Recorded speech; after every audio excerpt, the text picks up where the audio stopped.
the state's evidence, I'm hoping. Go ahead, call your next witness. They calls Allison Glowacki to the stand. Right.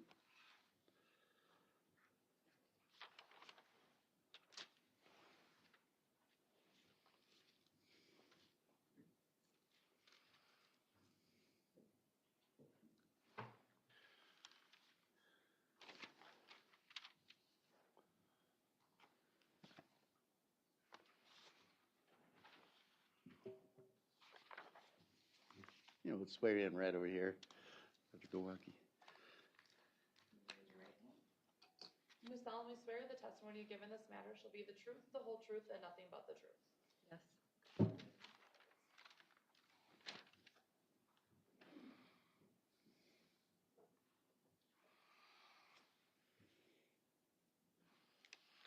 And if you need anything, just go ahead, grab water, and you can pull the microphone.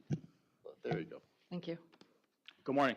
Good morning. Can you please state and spell your name for the court record? Yes, it's Allison Neal, and the last name is Glowacki, Glowacki. First name is spelled Alison. You started opening that bottle of water and I interrupted you, so if you want to take a drink, go ahead, and I will wait to ask you questions.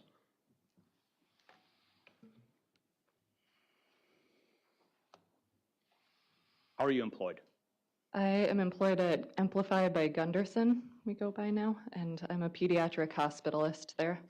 What does it mean to be a pediatric hospitalist?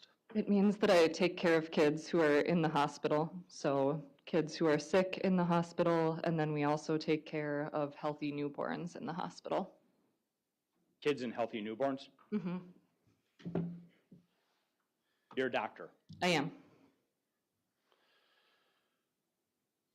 And a hospitalist is a special title within a medical facility, is that correct?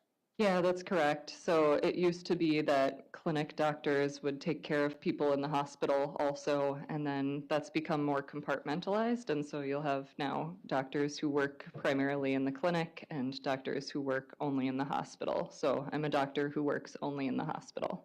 Only in the hospital, with pediatric patients? Yes. How long have you worked as a doctor? So I completed medical school in 2019, and I completed my pediatric residency in 2022, and I've been at Gunderson since then. Can you describe what a pediatric residency is? Yeah, so it's 3 years of training, and we spend time working. I went to the University of Minnesota, and so our residency program has a lot of time inpatient, and so that means in the hospital, taking care of patients, and then learning kind of from the various subspecialties. And so that means, you know, doctors who are specialized in cardiology, so the heart, pulmonology, the lungs, nephrology, the kidneys, hematology, and so over those 3 years, kind of month to month, we go through different rotations before we complete our residency. And it's all working in pediatrics. As the pediatric hospitalist with Gunderson, I want to direct your attention to January 16th of 2023. Were you working in your capacity with the hospital on that day? I was. Did you have contact with a child by the name of Alex Pedrin? I did. How did that come about?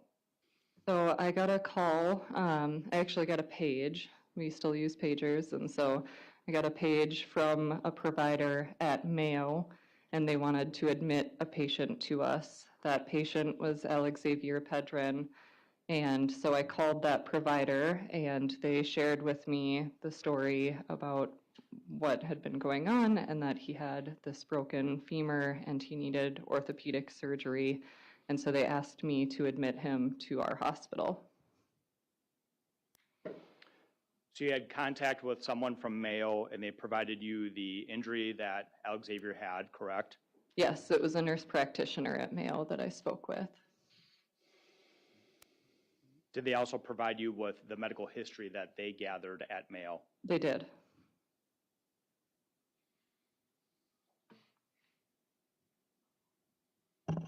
Did the individual that you talked to share their concerns with regards to Alex as well? They did. So they told me about the kind of injury that he had, this femur fracture, but that on the x-ray, there was a concern about a healing fracture. And then they told me that they had concerns after talking with caregivers that this could be abuse. They felt like some of the injuries didn't make sense with the kind of story that they heard. And so they shared that they had already talked with CPS.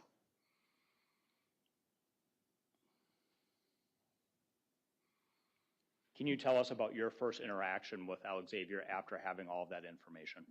Yeah, so I remember that I went to his room. I don't remember exactly what room it was, but I know what hallway it was down. And so I went to his room, and when I walked in, he was with his dad, and I believe they were both in the bed, looking at a tablet together. So that's kind of my first recollection. What do you remember about Alex Xavier's physical condition at that point in time? So he was sitting up in the bed and looked reasonably comfortable, but also had his leg splinted, and so he wasn't moving a whole lot. What do you remember about the observations you made with Dad and Alex Xavier together? It seemed like he was providing him comfort the way that they were kind of together in the bed and looking at this tablet. It seemed like he was trying to distract him from kind of the reason that they were there, which was the femur fracture. And our initial interactions, I felt like, were pretty friendly as we started talking about things. At some point, did you gather a medical history from Alex Xavier? I did. So I started talking with his dad to kind of gather my medical history and would also ask Alex Xavier questions. And then at some point, the defendant also came into the room. And so it was a combination of the three of them that I gathered a history from. You said the defendant, that would be Josie Dikeman? Yes.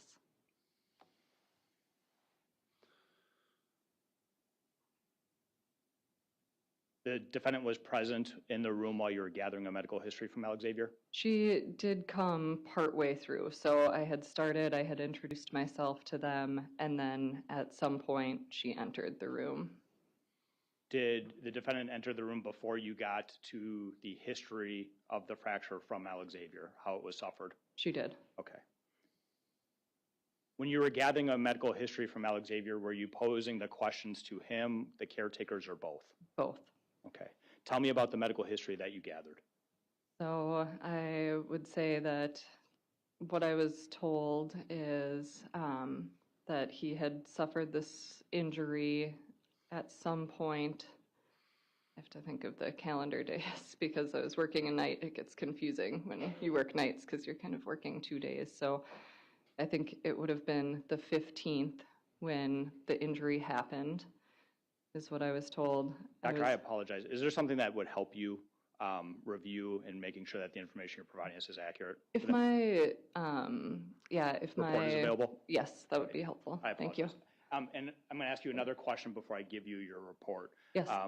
Did you work yesterday? I did. How long of a shift did you work yesterday? I worked from 7 a.m. and I got off at 7 a.m. this morning. And you're here after working that long shift? Okay. Thank you. And what's been marked States Exhibit 119. I'd ask you just to review that. Let me know when you're done reviewing it.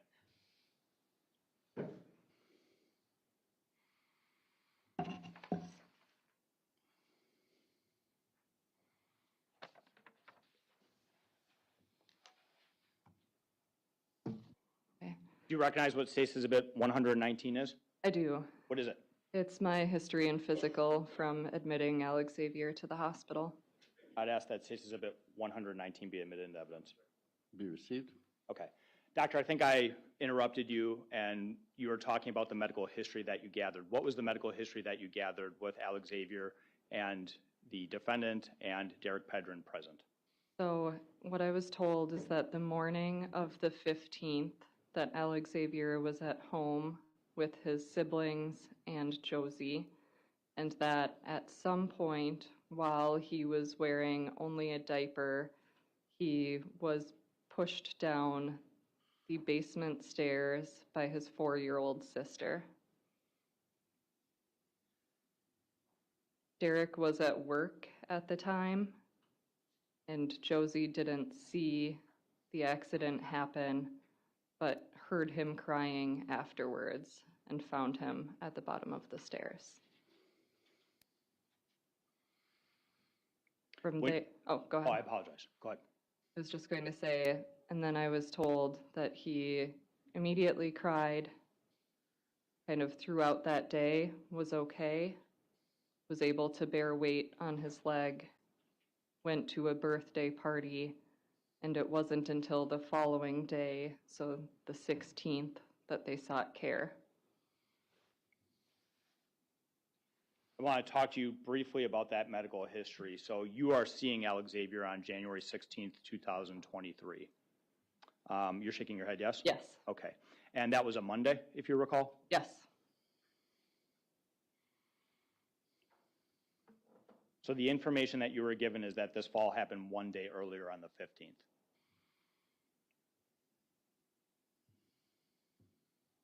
You know what? I think I had that wrong. So I forgot that this was a Monday. So I was told the injury happened on the Saturday. Saturday? That would be the 14th? Yes. Okay. And that the birthday party happened sometime in between there. Between the 14th and the 15th? Yes. Yes. Can you tell us about the dynamics when you are asking the question about the medical history? What did you observe? So as I mentioned, when I was talking with Derek and Alex Xavier, I felt like it was pretty friendly. I introduced myself and kind of explained to them what information I would be gathering. And then, like I mentioned, at some point, Josie walked into the room, and it felt like the atmosphere in the room changed. So it changed from this, I could easily gather information, to all of the information that I gathered was quite defensive. Did who was providing the information change? It did shift from, obviously, when it was just Derek and Alex Xavier. I would say the majority of the information was coming from Derek. Alex Xavier was giving some information. And then when Josie entered the room, it was primarily her answering the questions. I think you told us at the beginning that before the defendant entered the room, you were basically introducing yourself and your role. Is that fair? Yes. You really hadn't started gathering the history? I hadn't gathered a lot of history yet.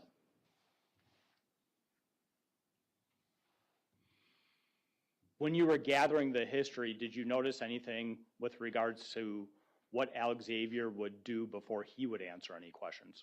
I do remember, I always make an effort to ask a child kind of their impression of what's going on, and depending on the age, I may or may not get an answer. But when I did ask him, how did this happen? He said, I fell down the stairs. At that point, I already had information from Josie that this 4-year-old sister may have been involved in that. And so I asked him about, and your sister was there. And he looked kind of confused for a second and said, huh? And then he looked to Josie before answering that question. That's something you recall vividly? I do.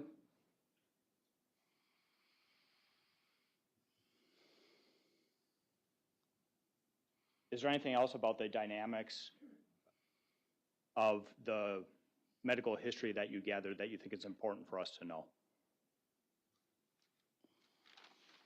No, I would say that aspect of kind of the defensiveness of the information that I was gathering stuck out to me, because I don't often have people right alongside me as I am doing a physical exam, but that is where Josie was as I was doing my examination of Can you him. describe that to us? Yeah, so a lot of the time, parents will comfort the child. I would say that's pretty common. So parents might be in bed with the child as I do an exam. But in this case, I explained to them that I would be doing a full head-to-toe physical exam. And as I was doing it, she was just alongside my shoulder. From behind you? Yeah, kind of like next to, behind.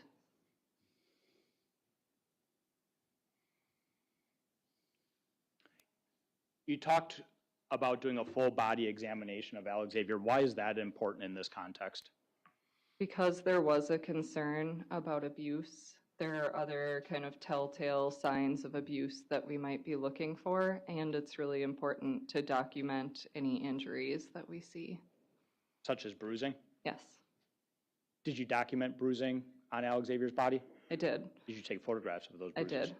Would you recognize those photographs if you were to see them in court today? I would. All right, I'm going to hand you what's been marked as State's Exhibit 126. I would ask you to review it. Let me know when you're done.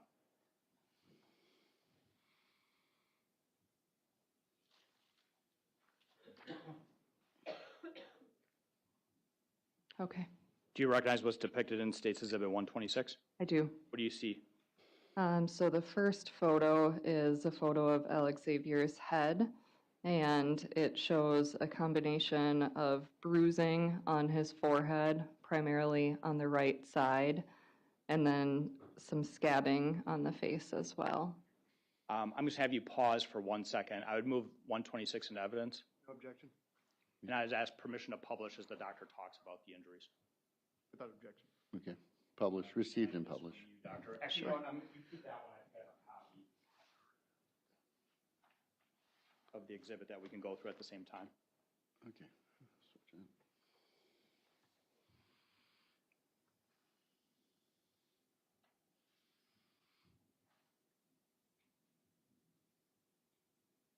So is this page 1 that's being displayed in the courtroom of 126? Yes. Okay, can you explain to the jury what we see here on page 1? Yes, so this is a picture of Alex Xavier's head, and in this photo, he has bruising that's a little bit difficult to recognize in this light, but bruising on the right side of the forehead. And then he has, I want to see if we can turn the lights down a little bit. Yeah. There you go. Ooh. Might be too dark. maybe in between, There we go. so you can appreciate it a little bit more with this lighting, where he has the bruising on the right side of the forehead. And then he has about a 1 centimeter scabbed lesion over the top of that right eyebrow, and another about 1 centimeter scabbed lesion to the lateral side of his eye. When you're assessing bruising and injuries on a child, are you looking at whether or not the injuries are on multiple different planes? Yes, Why is that important to examine? it's important because it can be telling about like the mechanism of injury. How could this have happened? Do we have bruising and injuries on multiple different planes in this particular photograph? We do. Okay. And does that cause you some concern in the context of your overall analysis of his injuries? Potentially some, but I think more of the concern comes from kind of the way, how well formed these scabs are in comparison to the timeline of the injuries that was being presented to me. Explain that to us. So these scabbed lesions are quite brown and pretty dried at this point. And so to me, they looked like they were older than just 2 days ago.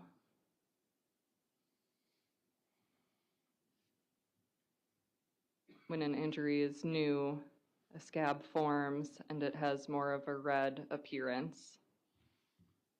Bruises are harder to age. There's not really a good way to do that, so I wouldn't say that I had the same concern about the bruising. There's no way to accurately date bruising, is that correct? No. That can depend on a person's skin pigment color, their own healing rate, things of that nature, correct? Yes.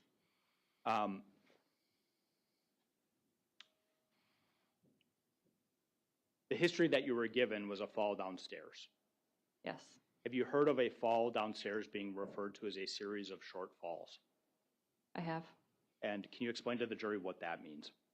So it means that at any given point in time during a fall downstairs, you aren't falling from a high distance. So therefore, the impact or energy of that fall isn't considered to be a high impact injury. Okay, I want to move to the second page of State Exhibit 26.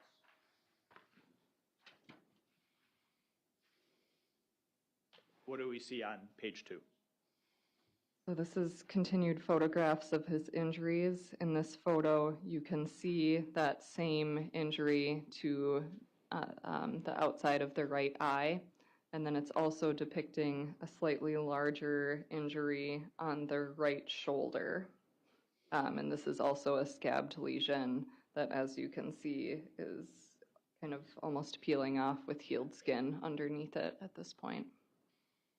You talked to us already about the concern you had relative to the other scabbed lesions on Alex Xavier's face. Do you have that same concern with regards to this lesion on his shoulder? I do. It looks like the 3 of these injuries all happened, at roughly the same time.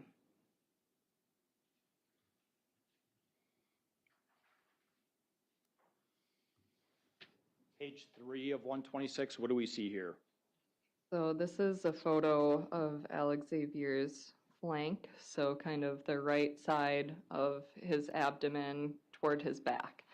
And this depicts what we call petechiae, which is a certain type of bruising pattern. Explain that to us. They're a series of small bruises that sometimes happen and tend to be pretty expansive, so not just in like one area, but might indicate that an entire area had been impacted. Was there any particular pattern that you could observe in the petechia on his flank? No.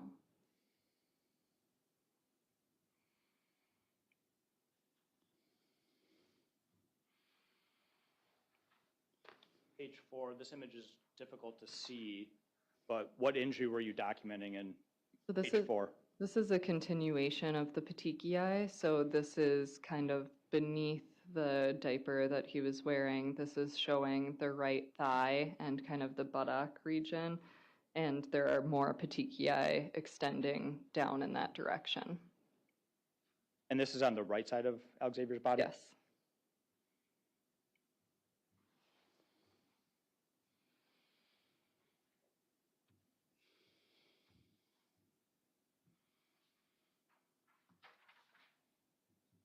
Page 5.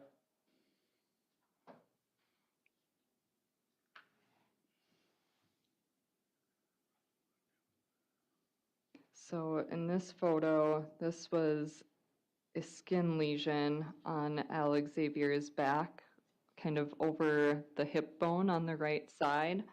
And what it looked like is that the outside of it, this was a well-healed lesion, I should add, but the outside of it had kind of a darker color around it, and the inside had kind of a lighter color to it. And so I asked the family if they knew where that would have come from, because it's not a typical pattern that I might see. And what I was told is that it was possible that maybe it was like a rug burn from sliding down some other stairs. I believe the basement stairs didn't have any carpet on them, but there may have been some other stairs that did. And so that was where they thought potentially that would have come from. So that was the explanation given for that injury. Yes. Do you recall who provided that explanation? Josie.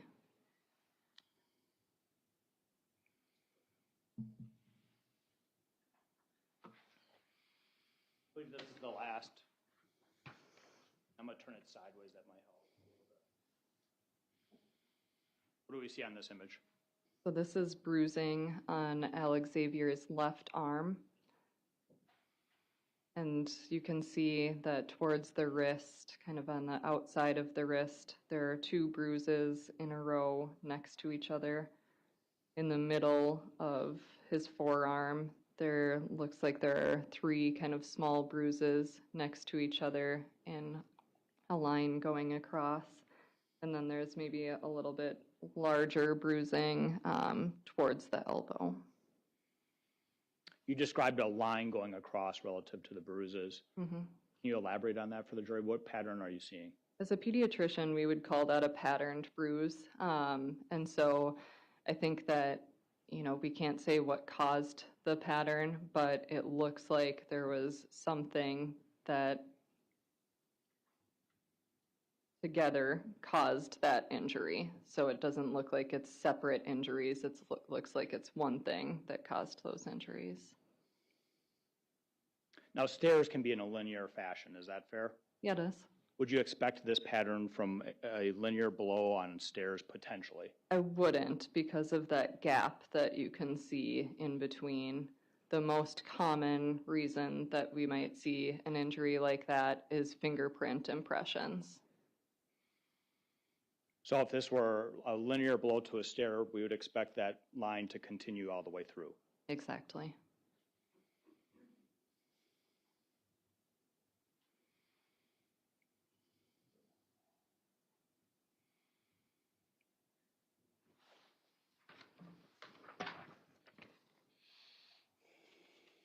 Did you have an opportunity to also review Alex Xavier's X-ray imaging of the fracture? I did. Would you recognize that if you were to see an image of that in court today? Yes. All right. And what's been marked as State's Exhibit 120.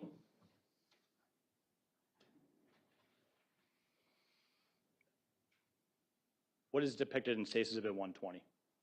So this is Alex Xavier's fracture of his femur, and this is an image that was obtained at Mayo. So the x-rays were taken at Mayo when he was seen there, and then they were forwarded on so that you could review. Is that fair? Correct. And as part of your assessment as the hospitalist, the pediatric hospitalist, reviewing and treating Alex Xavier, this is something you would have reviewed and considered. Is that fair? Yes. I move State's Exhibit 120 in evidence. No objection. Been received. Permission to publish. No objection. Okay. Publish.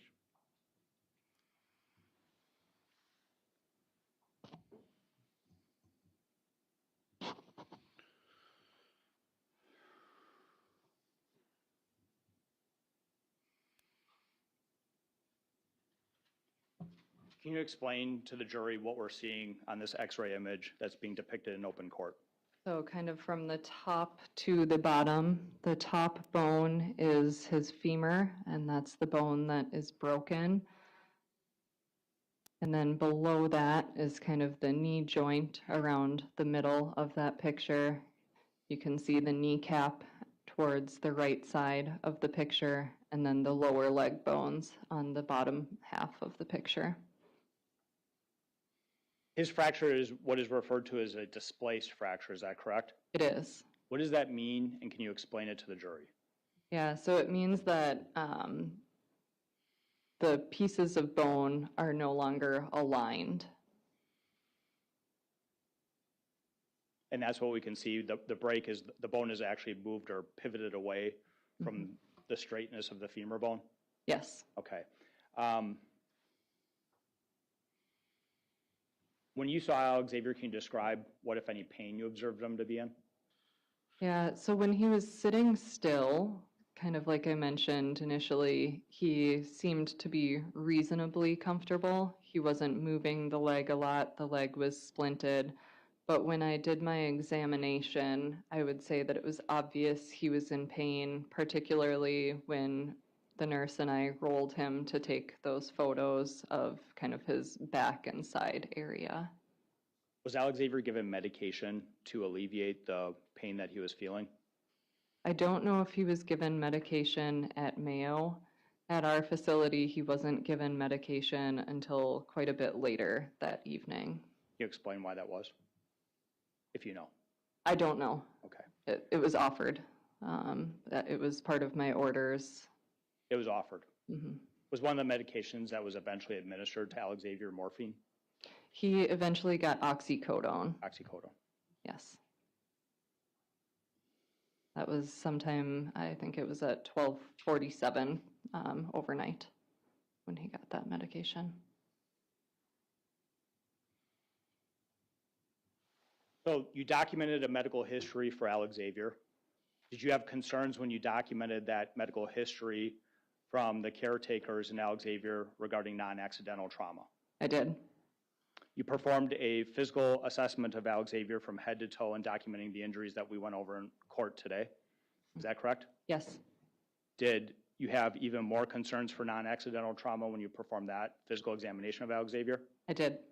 And when you reviewed the x-ray imaging and saw the fracture in conjunction with the medical history in this particular case of a short fall downstairs, did you have even more concern for non-accidental trauma in this case? I did.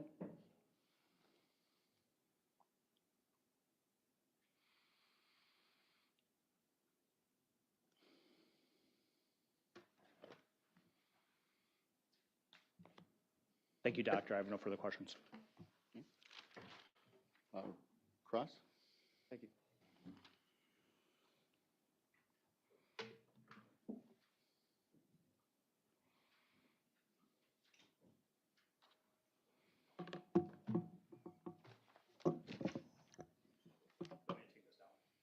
Oh, yes. No, please.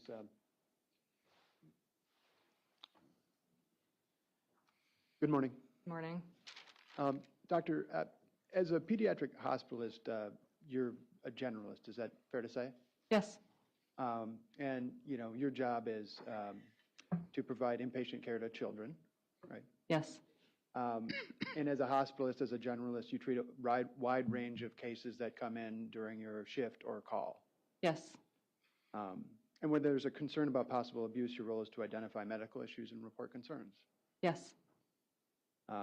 And your focus, though, is treating and healing children who have health needs, right? Yes. You're not trained as a forensic investigator, fair? I'm not. And you're not a pediatric orthopedist, is that fair? No. Pediatric orthopedists, those are the doctors who specialize in the musculoskeletal system of children and adolescents. Mm-hmm. And they're the experts in diagnosing and treating fractures in children. Yes, I would say treating, definitely. I can't say diagnosing, but Well, when it comes to treating fractures in children, you would defer to the pediatric orthopedist, Yes. is that fair? And in particular, at the time, you would have deferred to the late Dr. John Peterson. yes, and he wasn't in the hospital that evening, so it would have been a different orthopedic physician who I would have talked to. Yes, and he was the orthopedist on call, my understanding. This is Dr. Baziner, Mm-hmm. and he's an adult orthopedist. Yes. And but ultimately, there was a consult with Dr. Peterson. You're aware of that. I am aware of that. And of course, doctors who treat children always train to put safety first. Fair? Yes. So that encourages doctors to be cautious. Potentially. And so, I mean, there's a concern of child abuse or neglect. It's always safer to report that concern than to ignore it. Absolutely. So concerns may be raised even when abuse is only a possibility. Is that fair? Yes. And so you're not trained to make determinations about whether abuse has occurred, and if so, who is responsible. Is that fair? That's correct. So you received Alex Xavier as a transfer from Mayo's Alaska Clinic. It sounds like you spoke to the nurse practitioner there. That would have been Amanda Hansen. That sounds correct. And you received this radiology report that appeared to indicate multiple possible bone fractures in various stages of healing. Yes. And you reasonably concluded from that report that Alex Xavier appeared to have multiple healing fractures. Yes. And that's one of the first things you learned about the case. Is that fair? That's fair. And multiple fractures in various stages of healing, that's something that appears in the literature. It's a red flag for abuse. Is that fair? Yes. The issue being, these are legitimate concerns, right? Yeah, I would say it's a risk for abuse, absolutely. The concern being, why would a kid have these unexplained injuries, Mm-hmm. essentially? Mm-hmm. And in fact, the family was having difficulty explaining some of those other findings other than the fracture. We talk about that separately, but it's fair that they were having trouble explaining these conditions that were believed to be fractures. Yes. And for instance, they mentioned a car accident, but you were skeptical because that didn't seem to match up. I think they mentioned that to Dr. Basiner, not to myself. Fair. You're aware of that conversation? Yes, Right. because I spoke with him about it. And so you reached this conclusion about the multiple healing fractures after reading the radiology report from Dr. Wee at Mayo? I'm not sure who it was. Okay. But the doctor who provided that report, that was a radiologist. Yes. And radiologists, well, first of all, you're aware that he amended his report. Is that true? I'm aware that after the fact, the report was amended. That wasn't, yeah, I'm aware, yes. And you're aware that the report acknowledged that what were originally believed to be healing fractures were actually normal developmental conditions? The report said that it may be consistent with a different explanation, but it also suggested that maybe more imaging should be done. And Dr. Peterson actually weighed in on this question. Are you aware of that? No, I'm not. And we'll get to him in a moment, but well, we can move on. I'll make this more efficient.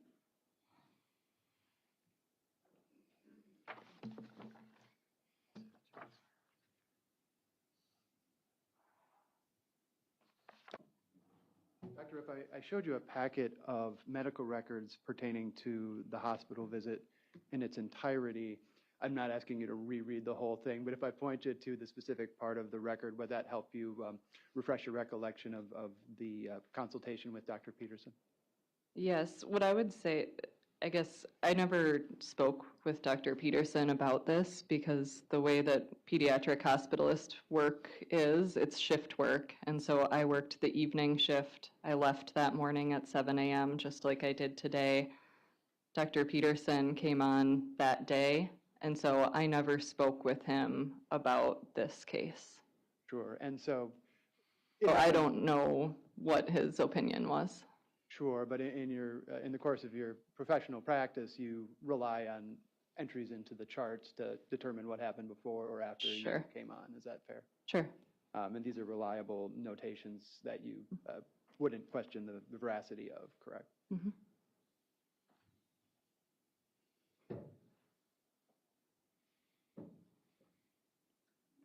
Okay.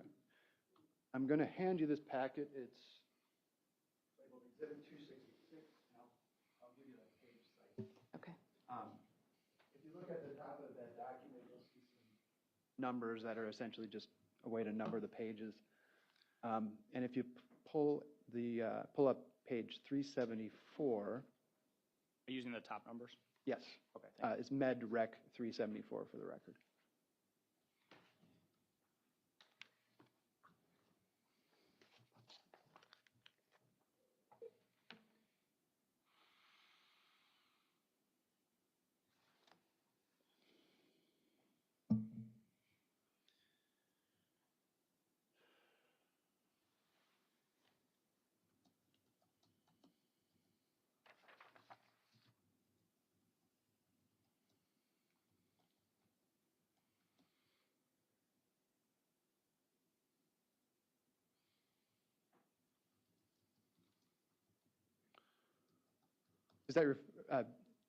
Does that remind you or give you the information in terms of his opinion on the issue of those potential healing fractures? Yes, this looks like it's Dr. Peterson's consultation note. I can grab that. Could I? Thank you. Absolutely. Okay, so in that record, Dr. Peterson discusses these findings that were identified initially in the radiology report. Mm-hmm. And there was a potential healing fracture to the inferior ramus. Yes, And that's just part of the pelvic bone. it's part of the hip bone, yes. Yes, thank you. And then there were findings relating to the tibia. Is that right? Yes, And the tibia is just the shin bone. yeah. And so according to Dr. Peterson, the finding on the inferior ramus he thought was a likely variant of ossification of ischiopubic synchondrosis and not a healing fracture. Is that fair? Yes, that's what it says. And synchondrosis is quite the word, but it essentially means a condition that you can find in children and adolescents having to do with reduced blood flow to the bones. Yes, And that can lead to bone necropsy, yes, and that's bone death. Yes, and other developmental or abnormalities in the growth plate. yes, And it can also lead to later regrowth, yes, which can mimic a healing fracture. it could. And so Dr. Peterson wrote in that report that he believed that this was actually not a healing fracture, it was a developmental condition. Mm-hmm. Sorry, is that a yes? Yes. For the record, Yes. I'm not trying to, Yeah, it's just, she's writing it down, so. And then the tibia findings, it's my understanding that Dr. Peterson was of the opinion that those were likely osteochondroma. yes, and that was, I think, consistent with what I would think too. And that's basically, it's not the same, but it's like a bone spur. Mm-hmm. Yes, Thank you. So not a healing fracture, yes, a naturally occurring condition. yes, So as we've heard, Dr. Peterson concluded that the possible traumatic fracture to the pelvis was a naturally occurring condition. And Dr. Peterson, he's an expert on the clinical application of X-ray findings. Is that right? yes, He looks at the X-rays, evaluates the patient, determines what he believes they have, and then determines the treatment plan. Is that right? yes, And you would defer to him on those questions. Is that fair? yes,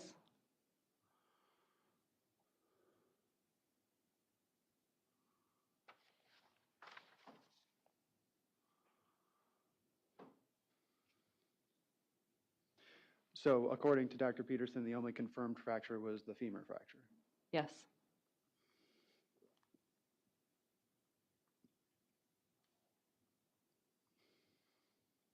And are you aware that Dr. Peterson also believed that the femur fracture was consistent with the reported mechanism as a fall down the stairs?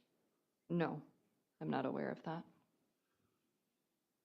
So if Dr. Peterson were to have offered evidence that he was effectively 100% certain that that fracture was not due to abuse, you would not purport to overrule his assessment of that? Objections, calls for comment on another witness's statements. It's an if hypothetical. Okay, I'll let you ask it as a hypothetical. Do you remember the question? Can you restate that? I don't know. I'm confused by the question. Well, in terms of, we can get to that. Let me talk to you about this fracture. And so, well, my question was, if he offered testimony that he was effectively 100% certain that that fracture was not a result of abuse, you would not purport to substitute your judgment on that question for Dr. Peterson. Is that fair? It wouldn't have changed my judgment that I was concerned about abuse based on many other Certainly. things. We're just talking about the femur fracture at this point and the plausibility of how it happened. So would I have, like, argued against him? Is that the question? Right, on just the fracture. I would have had a conversation with him about that. I wouldn't have just deferred to his judgment based on my interactions and the amount of time that I spent with the patient and the family. Now, Dr. Glowacki, you did speak with law enforcement about this matter, right? I did. And in that conversation, they brought up the doctors whom you refer to, right? Yes. And you indicate that you refer these cases out to the orthopedic specialists. Okay, that sounds correct.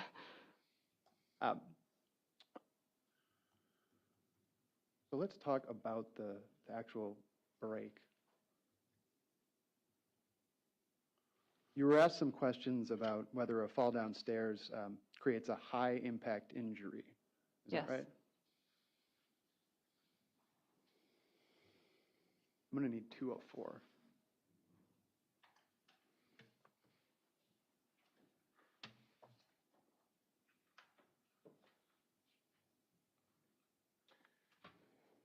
Doctor, would you agree that the specific characteristics of the household and the staircase at issue could implicate risk factors in terms of increasing or decreasing the risk of high velocity falls or other injuries suffered when falling down a set of stairs? The environment matters, yes. So factors specific to that staircase could make a difference, right? Yes. So for instance, if a staircase had no railing at the top, that could prevent, railing is something that you can use to slow your fall. Is that fair? I think it would be hard for a child to use a railing to slow their fall just because of the height of a railing. Well, it would be something that is possible, correct? It's possible. And if the staircase were taller than usual, that could create a higher velocity fall than a shorter staircase. Is that fair? Yes, that's correct.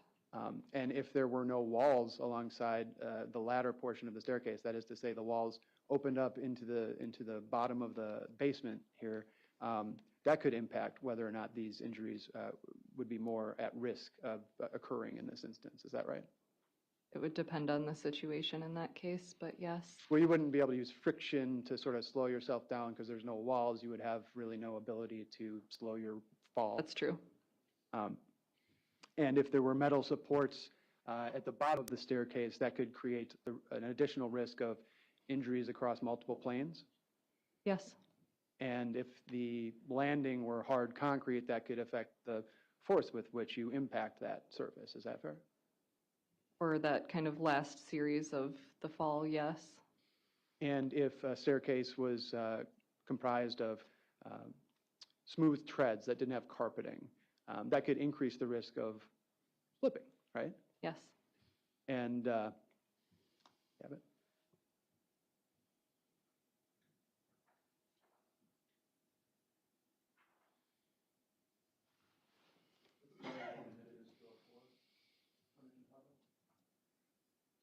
Any objection?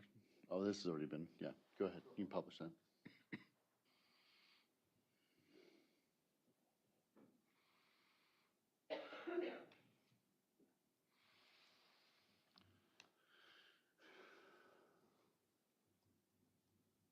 are you able to see that okay? Yeah, I can. Would it be fair to say that we have a staircase comprised of 15 treads, it appears? I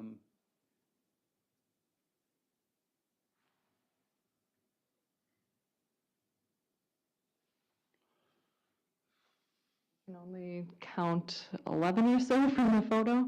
It's hard to tell. There are other angles, but if I were to indicate to you that there were approximately 15 steps, Okay. give or take one or two, that's a fairly lengthy staircase. Is that fair? Seems like a standard staircase, yes. In the staircase, however, it has no railings at the top. Is that correct? That is correct. And no walls along the side at the bottom. Yep. And so it opens wide up into the basement there, and you see some metal supports there at the bottom, and then the concrete landing. Is that fair? Yes. And I think you see a couple of socks on the staircase. Now, this was not photographed at the time. This was photographed later, but that depicts some of the potential pitfalls that could be on a staircase. Is that right? Yes.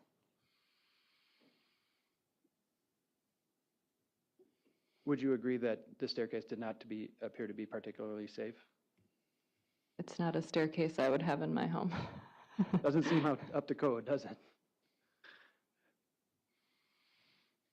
And so you would agree that these factors can affect whether or not a high impact fall could result from falling down the stairs. They can impact the injuries that happen on a fall. Okay. And including potential injuries along multiple planes and things like that. Yes, that's correct. Thank you.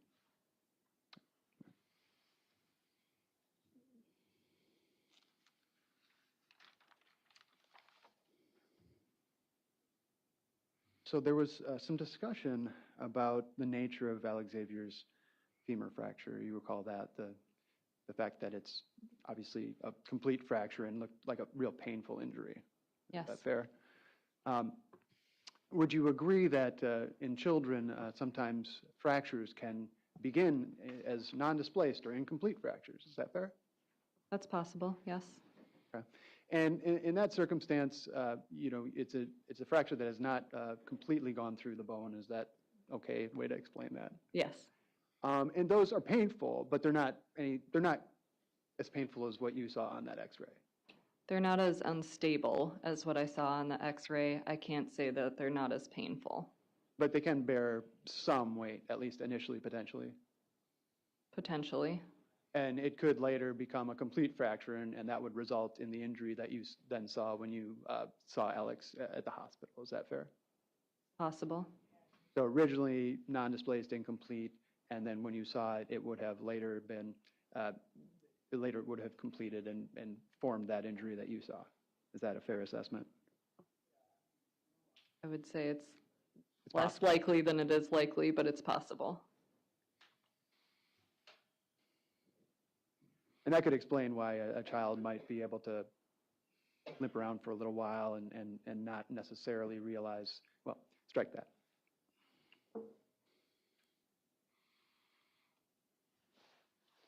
You also noticed, you observed bruising and abrasions on Alex. Right. Yes, In active children, bruising can be a result of normal activity too. in certain areas. And bruising alone may suggest, but it cannot determine what caused an injury. Yes, It also cannot determine exactly when it happened, yes, I already testified to that. confirming your testimony. Thank you.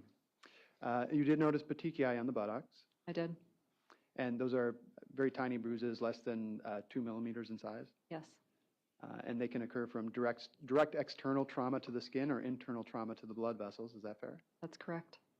And sometimes early bruises can look like petechiae and then develop into larger bruises. Yes, And this type of bruising can be caused by a fall or a spanking, for example. yes, And if Alex Xavier's father, Mr. Pedrin, testified that he would spank Alex Xavier, that could cause petechiae. Is that right? yes, I don't think that petechiae from a spanking would extend up the flank like we saw in those photos. What I'm saying is it could be caused by spanking, On the buttocks, yes, assuming the spanking was limited just to the buttocks. yes, And petechiae could also be caused by a fall onto rough concrete. Is that fair? it could be caused by a fall. Such as the sidewalk? Yes, Now, you also noticed concern with Alex's elbow, stating it looked like he may have been grabbed forcefully by the arm. I think that was your impression. yes, I think that, and I wouldn't say the elbow in particular, those injuries that were lower on the forearm, so the ones that I mentioned next to kind of the outside of the wrist and on the middle of the forearm looked like patterned bruises that could be concerning for being grabbed. Yes, you thought it may have been like a handprint. Yes, Now, would that be consistent with Alex Xavier's father, Mr. Pedrin, grabbing Alex Xavier forcefully by the arm? it would be consistent with anybody grabbing him forcefully by the arm. Did you happen to notice any similar bruising on Ms. Dikeman's arm? Can you say that again? Did you happen to notice any similar bruising on Ms. Dikeman's arm? No.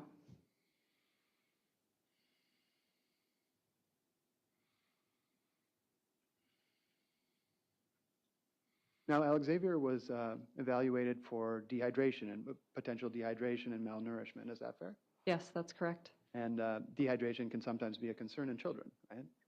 Yes, It can be caused by a normal illness or routine factors, right? yes, But it can also, in some cases, suggest neglect, right? yes, And initially, there was a concern that Alex Xavier might be dehydrated based on his urine test. Is that correct?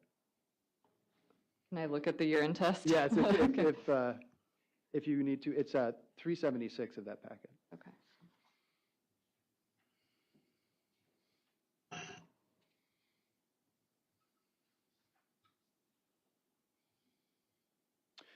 And if, just to save time, you can look, once you're done with 376, you can check 383 for electrolytes and creatinine. Okay.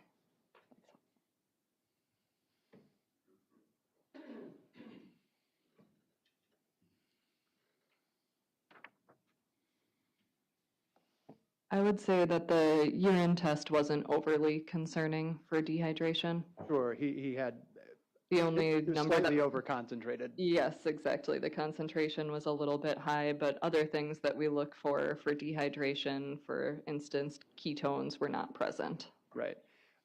And that was your colleague, Dr. DeSoria's impression as well, Okay. correct? Maybe you didn't talk to her. I but did not talk she's to a her about that. replacement, is that right? Or But she's, she worked that day. okay. Yes. Don't talk over each other. Okay.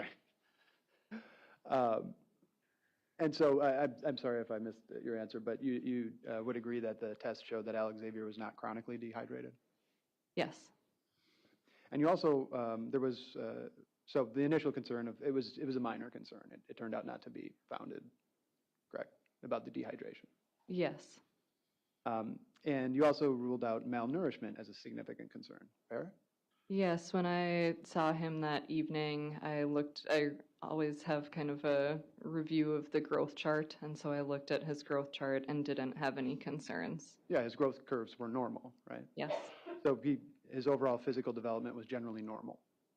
Yeah, I think the only other kind of like chronic concern that I noted is that he had dental caries, so that was the only other thing. Sure. So let's move on and talk about your interactions with the family. Okay. You testified that there was a shift in the interaction when Josie entered the room. Yes. She was questioning you. Yes. She was writing things down. Yes. She wanted to know what you were doing. Yes. I think at one point you felt, is this a threat? You just moved into town. It felt a little threatening to you in that moment. I would agree. And you knew at the time that the family had a history with CPS. I did. And it's common for parents to feel defensive at the thought of their children being taken away. Is that fair? Yes. And as a busy hospitalist, dealing with difficult family members can be a source of real frustration. Is that fair? I think it's actually one of the aspects of my job that I enjoy as kind of a challenge. So it hasn't been your experience that in this day and age, when there's lots of information available on the World Wide Web, and folks often, try to educate themselves so that they can be advocates for themselves or for their families, that you get folks perhaps questioning your judgment more often than you might have in an earlier time when that wasn't the case. I think that's true that happens, but I also think of it as an opportunity for our profession to be good educators. Fair enough. As you previously testified, there is no way a physician in your position can tell just by how a parent reacts whether or not they are responsible for child abuse. Fair? That's true. And just because Mr. Pedrin, Alex Xavier's father, appeared more attentive, you could not rule him out as a source of the external injuries you observed. Fair? If he had been present in the home, that's true. And you don't know when those occurred. You didn't perform a caregiver-specific analysis as to access to the child and things like that, correct? Well, Josie told me when the femur fracture happened that she was the only adult present in the home. So then I wouldn't think that. We're talking about aside from that, Okay. just the external injuries. Like the other yes. injuries? I mean, what they told me is those injuries happened at the time of the femur fracture. So if he wasn't home at that time, I don't see how those could have been caused by him. Now, would you agree that abusers can turn on the charm when they need to? Yes. And your impression was that Alex Xavier appeared dependent on Josie? Yes. But it's not terribly uncommon for a 6-year-old to be dependent on their parent, is that right? Yeah, I think that's true. And when assessing whether a parent is acting differently than you might expect, would you agree that it's important to understand the parent's basic cognitive function? I think it's a consideration, yes. And did you happen to ever ask Ms. Dikeman if she had any medical condition that would make her appear to have a flat affect or appearance of being combative? She offered that she had a traumatic brain injury. Yeah. And did she offer to you that she's in fact 100% disabled because of the multiple traumatic brain injuries?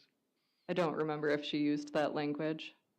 But that's certainly an important contextual factor, is that right? I think, yes. And were you aware that one of these brain injuries was inflicted by Alex Xavier's father in the act of domestic violence? Objection, it's irrelevant for her assessment. It's the same.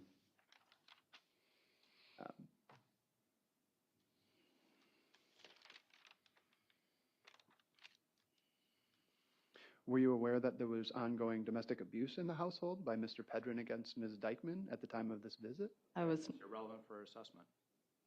This was actually, there was reference in the medical records. This was something that she considered in her assessment. I'm going to overrule that. There was questions about Ms. Dikeman's reaction. Go ahead. Were you aware that there was ongoing domestic abuse in the household by Mr. Pedrin against Ms. Dikeman at the time of the hospital visit? I actually wasn't aware that there was domestic violence between them. I had been made aware by them of other kind of abuse concerns related to the children, and so CPS involvement related to that. And would you agree that survivors of domestic violence may not be willing to talk about their experiences to medical providers? I'm not sure I understand, like, she wasn't my patient, so I'm not sure I understand why that. Victims of abuse, though, they can be not forthcoming about what's going on in the home. Is that fair? Yes, so I think like Alex Xavier in that case might not be forthcoming about abuse. That's correct. Well, and in many examinations, it's normal to ask patients if they feel safe at home. Is that right? Yes. And did you happen to ever ask Ms. Dikeman if she felt safe at home? She wasn't my patient. Right, but we're talking about the household dynamic here, right? And different That would not be standard to ask caregivers if they felt safe at home independently. Okay. So back to some of these risk factors.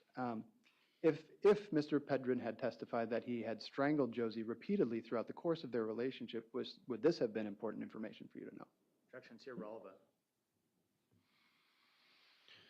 We're talking about Josie's forthcoming, her response to trauma and other things and crisis. Yeah, overruled on the basis that the state has brought out Ms. Dikeman's reaction to the doctor at the time of the evaluation.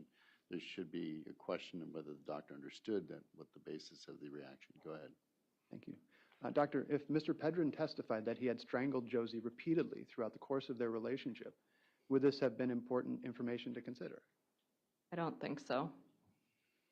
And if Mr. Pedrin testified that he had threatened to kill Josie numerous times, would that have been important information for you to know? I don't see how it would have changed my assessment. Is there a right way or a wrong way to be a victim of abuse? No. Objection's irrelevant. I'm going to sustain this. Move on. Okay. Doctor, when Alex Xavier arrived, you were understandably concerned that this could be a case of child abuse. Is that fair? Yes. And you consulted with a child abuse specialist at Mayo. Yes. And together you developed a series of lab tests to look for additional evidence of injury. Yes. And those tests included screening for possible internal injuries to organs like the liver and kidneys. Yes. At the time those tests were ordered, you believed it was possible they would reveal additional injuries consistent with abuse rather than an accident. Is that fair? Yes. For the lab testing, it did not reveal evidence of internal injuries, correct? Yes. Nothing in those lab results jumped off the page as concerning to you? No. And by the next day, the orthopedic surgeon believed that the possible healing fractures represented normal variants in a child rather than prior fractures. Is that right? That's what we saw in his consultation. And after Josie took Alex Xavier to his follow-up appointment, you told investigators you thought perhaps you had the wrong impression of the situation. Is that fair? Did you say that? That is something that I said during my interview with them. Thank you. Yeah.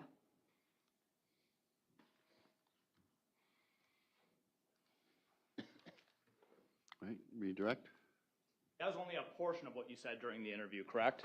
That is. He asked you just one very specific sentence. He didn't ask you to provide everything that you said to the investigators? That's correct. Did you share other concerns relative to this case with the investigators that defense counsel did not ask you about? Yes. Okay, they just asked you about one sentence of an interview that you had with law enforcement, not the entirety of that interview, correct? Yes. Because one sentence helps them. Your Honor, this is an argumentative leading. Sustain. Made my point. Well, We would strike that. it is struck because this was leading and argumentative. The entire questioning is struck. You're to disregard it. Go ahead. You were asked about lab tests, correct? Objection. Leading. That's That's foundational. Go ahead. foundational. Go ahead. You were asked about lab tests, correct? Yes. Lab tests can be normal for a child that's being abused. Yes. Just because lab tests come back normal does not mean a child's being abused. Correct? Does not mean a child is not being abused. Yes, that's correct. That's not the best question. I apologize about that. You were asked about whether or not you explored any domestic violence with regards to the defendant, correct? Yes. And you said multiple times, who was your patient in this case? Alex Xavier.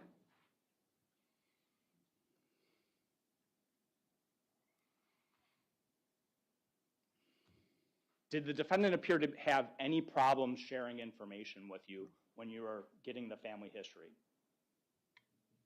She shared information pretty readily, I would say. Did she share most of the information with you? In terms of who was giving you information about the medical history, Yes. Alex Xavier, Derek Pedrin, or the defendant, who was most of I the got information most of the information from Josie. from the defendant? Yes, Would you say she was controlling the conversation? I would. Overruled. You would? I just want to make sure I got your answer. Yes, I would. You would. You have Exhibit 266 in front of you. I do. You were asked questions about the orthopedist's opinion. I believe it's on page 374. Yes. An orthopedist does what? They primarily perform surgeries related to bones. And their specialization is specific to that, is that correct? That's correct. The opinion that is contained by the orthopedist in this case, does he limit his opinion to the only injury that he's considering? On page 374? Can you ask that again? I don't Yes. understand the question. The orthopedist's name is what? Dr. Peterson. Dr. Peterson. And Dr. Peterson, in giving his opinion on his concern level for non-accidental trauma in this case, is he only talking about the femur fracture?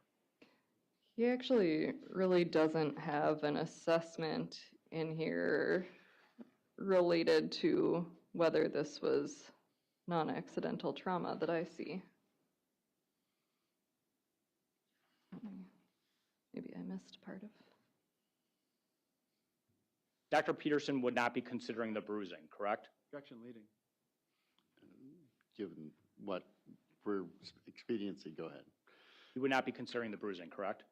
Yes, I think his exam is clear that he looked at him generally. He did a musculoskeletal exam, so felt his legs and felt that his pulses were there, looked at his splint, and performed no other exam. So I would say that he wasn't basing his decisions off of a skin exam or other parts of the assessment that I made.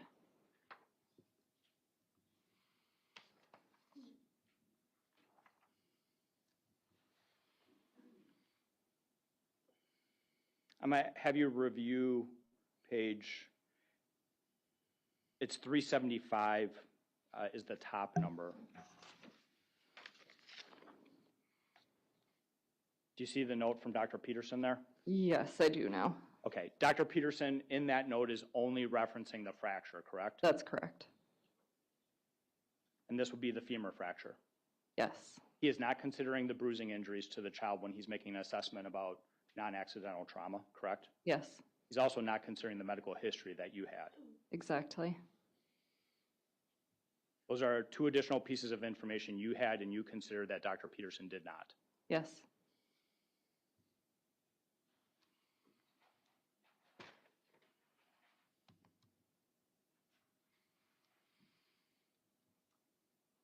You were asked some questions about speculative causes of the injuries like spanking. You had no history whatsoever of spanking, correct? That's correct.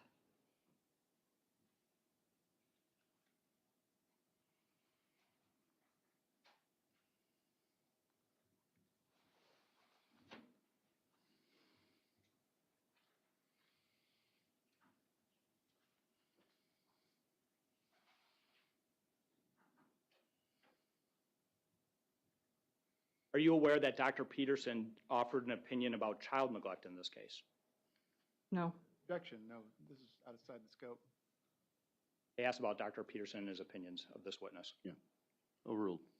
Are you aware that Dr. Peterson said that this fracture would have been very painful, and that a delay in seeking care would be consistent with neglect in his mind. I'm not aware of that. I would agree with that. You would agree with that opinion? Yes.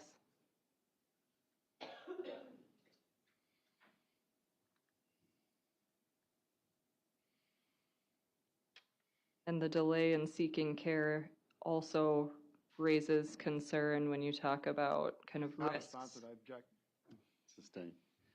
Does a delay in seeking care raise a red flag with regards to child maltreatment and non-accidental trauma? Objection. Yes, this is unknown as expert opinion. Sustained. Let's move on. Given everything that you know about this case and Alex Pedrin, do your concerns regarding non-accidental trauma, given the totality of the picture you Objection, saw? this is expert opinion again. You already talked about this. Go ahead. Given the femur fracture that you saw, the bruising and abrasions on different planes and different locations of his body, the time frame that you were given and the medical history that you were given, do all of those contribute to your concern for non-accidental trauma in this case? Yes.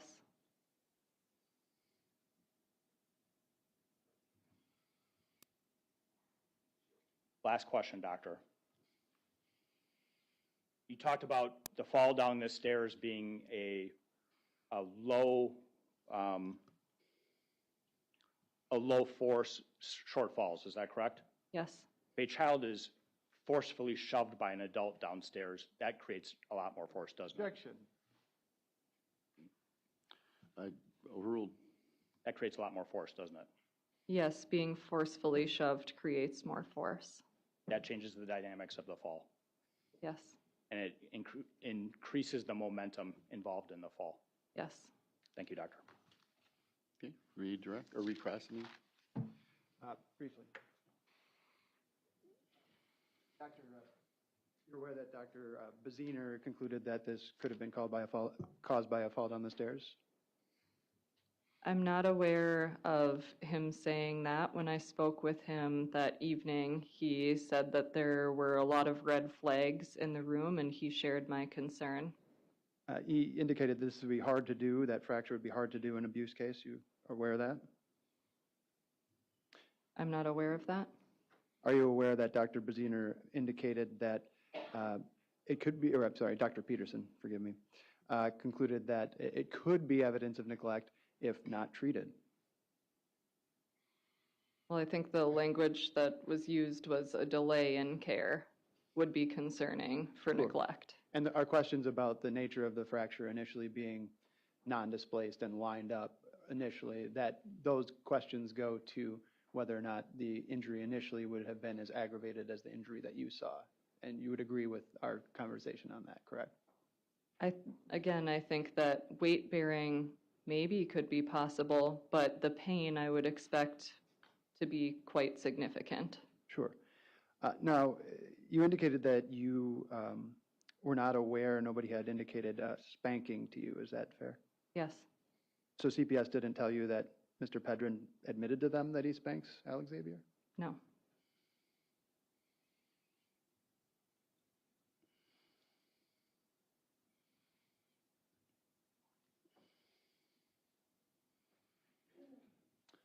Nothing further. I would move admission of the, Oh, go ahead. Finish what? Okay. Nothing on that. I would move admission of the. We're talking about the 266. 266. Any, Just for the limited purposes that it was used, I don't think it's. Sorry. I mean, okay, these are I'll all tell you records what, that we. we're going to take a break anyway. Why don't we talk about this during the break? What I'd like to do, ladies and gentlemen, we'll take a break. Let's say 10:30. We have to get some stuff together, okay?